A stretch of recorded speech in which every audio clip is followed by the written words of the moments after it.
I was redeemed because noong 2017, we're already pushing na dapat government, at least the systems operation. Kasi this is include national security. Hindi po ito malayo. In fact, isa pang news, tinanggal ng UK ang NARI system for the same reason that I am saying now. Kung ilalayo natin, sasabihin natin, hindi na tayo Pilipino nito. Pinagbalit na natin ng 30, para pinagbenta na natin sa pilak yung ating bansa. Attorney Matibag, I'm sorry. Thank you, Mr. Chair. And first of all, salamat po sa inyong imbitasyon at paumanhin na pangatlong beses ako na-imbitahan. This is the first time that I attended this hearing. And I'm glad to be here. I'm here just a former president and now just a consumer at isa pong Pilipino. I was just listening to the report and the statement of President Almeida and the good lawyer of NGCP. I've heard that report long time ago. That's the same things that they've been saying na magtulungan tayo, magayos tayo. But let me share my experience when I was the president for 5 years.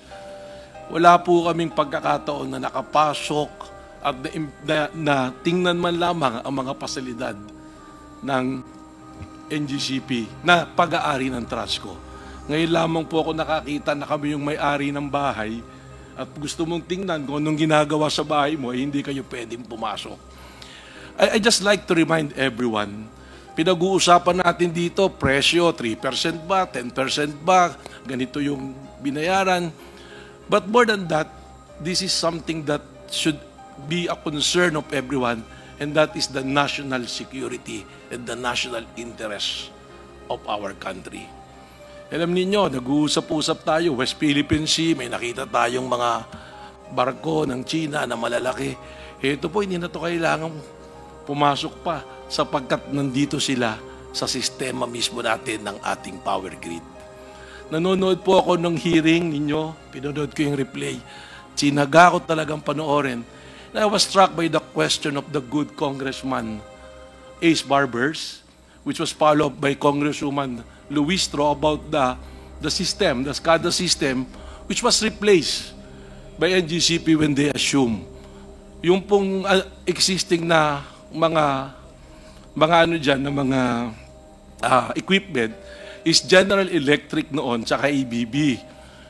Ngayon, pinalitan nila ng NARI. Hindi po kailangang itanong kung may pumasok na armado, terorista. Simple lang po ang tanong ko kay Engineer Clark. Ano ba yung NARI? Proprietary ba yan? Alam nyo ba yung source code? I will make an example para maintindihan po ng publiko. Cellphone. Lahat tayo may cellphone, di po ba? Hardware. This is Apple, iPhone. Anong software? iOS, di ba? Pag nakalimutan mo po, Mr. Chairman, yung password ng iyong cellphone, hindi ba pwede kang mag-message, forgot password, ipapaalala sa'yo?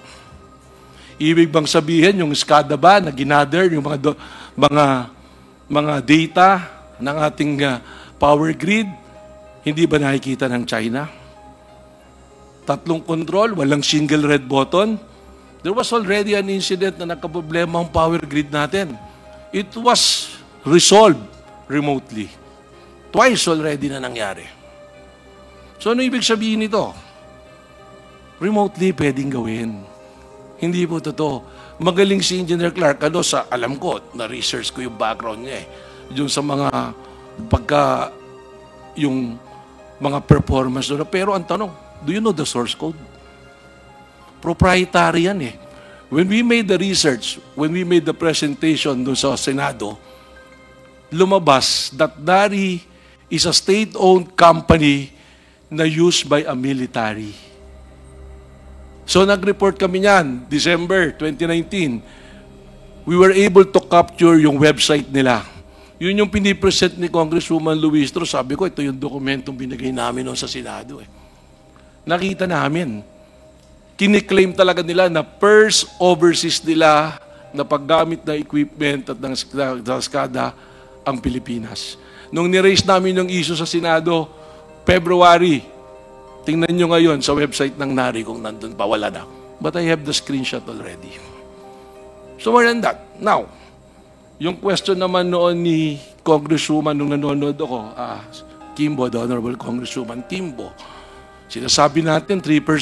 Huwag natin paginitan to. I yield to those position of the honorable members. But hindi po 3% lang pinag-uusapan natin dito. The presentation of IMAP was very clear. Nakita nyo yung diferensya because of the delay. But even before that, there was the study done by Butuan, the power plan of Butuan. I'm sure the good chairwoman knows about this. Nang diferensya because of the delay of the project of Visayas-Mindanao connection, there is a price difference of 2 pesos compared to Luzon and Visayas. Ano pong basis nito? IPIRA law. Because under the IPIRA law, the WESM, bibilin nila yung excess ng generation. Wag po natin sisihin yung generation. Yung excess po ng generation, binibili ng WESM during peak, doon binibenta eh. Yung off-peak, binibili nila eh. Yun po yung totoo niyan. Bakit wala sa Mindanao? Dahil ang requirement is there should be an interconnection before magkaroon ng WESM sa Mindanao. Kaya yung presentation ng IMAP na bumaba because there's already interconnected. Bakit? Because under the IPIRA law, ang sabi ng IPIRA law, bibilhin nga. Ano ang nangyari sa Mindanao? Fully contracted. Yung mga excess kailangan bilhin ng electric cooperatives. So, sino nagbabayad? Tayo po, ng mga consumers. So, may I make an appeal, Mr. Chair? Huwag na sabihin, 3% lang yan. Segment lang ang NGCP. I must remind everyone, the only natural monopoly in the entire energy sector and the entire business sa Pilipinas is transmission. Napakarami po yan. Alam niyo po, naririnig ko sa news yung tinitira po kayo sa Kongreso, 777. Alam niyo, mas maganda pong sagot na 77 na pag-uusapan.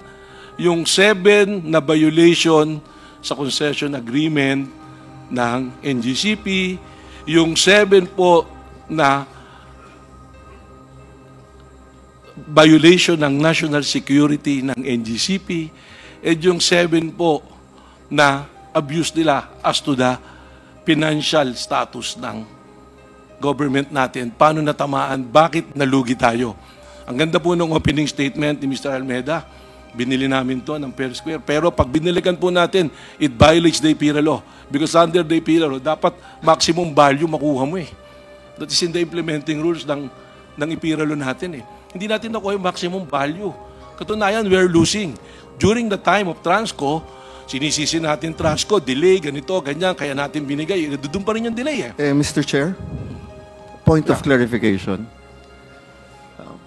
My clarification is, Transco rin na nagpabid nito eh. Kayo rin, di ba? Hindi po. No, yes or no? Pisam po. Pisam, because according to the IPIRA law, a cornerstone of IPIRA law was the privatization of the Transco, transferring management of the national grid to private operators who could bring efficiency, innovation, and capital investment. So, joint kayo ng Transco and Pisam who bidded this in 2007 as ito po, clear. Tama po, Mr. Chair. Unfortunately, Attorney Matibag was not part of Transco at that time. Because if I was there at that time, I will not allow it. Yes, but let us be clear, Attorney Matibag. So, before you answer may I the reclaim question, my time, Mr. Chairman? Are you done with your... Well, are you done? Alam nyo, hindi ho tayo matatapos kung gusto nyo. Meron pa po sana kung gustong idagdag. Mr. Chairman, Mr. Chairman. There is 777. Mr. Chair. Okay, Mr. thank Chair. you very much, Honorable Attorney Matibag. So I'll just wrap up. Mr. Yes, Chair. I will give you 2 minutes to wrap up. Ito kasi yung problema, tinawag nyo po ako rito, nananahimik na ako eh. Okay. Kaya nabuksan yung ganito eh. Ako po hindi nagre-represent ng taong bayan na po yung pinag-uusapan dito. In fact, I was a victim of mga white paper and everything during that time. Pero ngayon, wala namang maakusa sa akin ako ipagkakakitaan ko to kung ano man. So, I can speak freely. I'm speaking as a public now. I'm speaking for the Filipino people when we are singing the national anthem. Hindi tayo papayag, di ba? Huwag tayo magpapapi. Hindi na tayo kailangan sakupin. They are there in their system. Because ibinenta natin. Let me cite this. Tama po yung sinasabi nyo. I was very happy last week to find out, to read the news from Reuters. Alam niyo po ba ang ginawa ng United Kingdom? Na dati ang nagpapatakbo rin ay China yung... Mr. Chair, I think private malayo company. na yung ano niya, Mr. Chair eh. Hindi po malayo So, yun. because the question is direct Wait. kanina eh. Dali lang. Dr. Say, I asked him to wrap up. Please wrap up so we can go back to the Honorable Dan Fernandez. Privately owned ang transmission ng UK noon. I was redeemed because noong 2017 we're already pushing na dapat government at least the systems operation. Kasi this is include national security. Hindi po ito malayo. In fact, isa pang news, tinanggal ng UK ang NARI system for the same reason that I am saying now. Kung ilalayo natin, sasabihin natin, hindi na tayo Pilipino nito. Pinagbalit na natin ng 30, para pinagbenta na natin sa pilak yung ating bansa. Thank you very much, Attorney. Pero you will agree, Attorney Matipag, that nung nagkabentahan, Transco was also part of that sale kasama. It was Pisamo was under it. But you were not the president. Maybe we can ask. Yeah, but you were Attorney- not the president. I was not the president, but But, you know, somebody in the as- room can answer it because Yeah. Attorney Alabanza was part of Pisamo. Okay, we will discuss that later. Mr. Chair. We will now give it back to the Honorable Dan Fernandez. Mr. Chair,